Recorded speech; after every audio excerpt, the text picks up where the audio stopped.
अस्सलाम वालेकुम वरहमतुल्लाहि वबरकातुहू। एक बहुत ही अहम सवाल कि जिस शख्स ने कुर्बानी करनी हो वो शख्स ज़िलहज का चांद नजर आने के बाद हम बिस्तरी कर सकता है या नहीं कर सकता।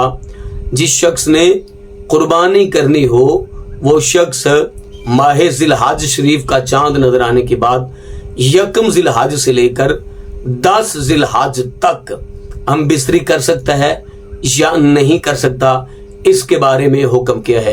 एक भाई ने बहुत ही अच्छा सवाल किया है। इस तरह के सवाल अगर इल्म में ना हो ये बातें तो पूछ लेनी चाहिए, क्योंकि नबी अकरम सल्लल्लाहु अलैहि वसल्लम ने इरशाद फरमाया अल इल्मु बित्तकरार। इल्म जो है ना इल्म जो है वो पूछने से आता है।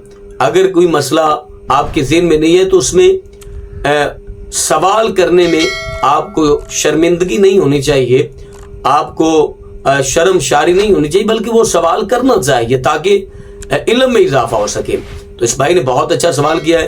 तो आज हम आपको बताएंगे कि जिस शख्स ने कुर्बानी करनी हो वो चांद नजर आने के बाद हम बिस्तरी कर सकता है या नहीं कर सकता।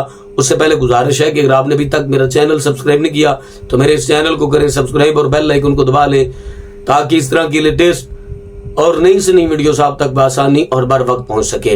देखिए, कुछ अय्याम ऐसे हैं जिनमें हम बिस्तरी करना हराम है, सख्ती के साथ मना किया गया है। मसलन हैज की हालत में, नफास की हालत में, रमज़ानुल मुबारक में, रोज़े की हालत में, और उसके अलावा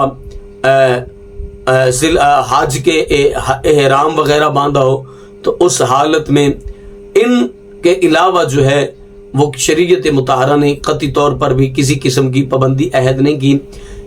ये नहीं फरमाया कि ज़िलहज का चांद नजर आ जाए तो आप हम बिस्तरी नहीं कर सकते। जिस शख्स ने कुर्बानी करनी हो वो भी सुन ले और जिस शख्स ने कुर्बानी ना करनी हो वो भी सुन ले। ज़िलहज शरीफ का चांद नजर आने के बाद हम बिस्तरी करना बिल्कुल दुरुस्त है, जायज़ है, कतई तौर पर भी किसी किस्म की मुमानात नहीं है।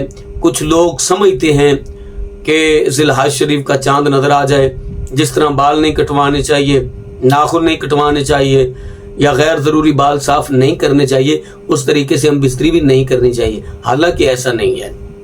हम बिस्तरी करने में किसी किस्म की कतई तौर पर भी मुमानात नहीं है, हम बिस्तरी कर सकते हैं। शरीयत मुताहरा ने मना नहीं फरमाया। तो मुझे उम्मीद है कि जिन लोगों ने कुर्बानी करनी है या जिन लोगों ने कुर्बानी नहीं करनी उनको इस बात की समझ आ गई होगी। अपनी फैमिली का ढेर सारा ख्याल कीजिएगा। अल्लाह निगहबान।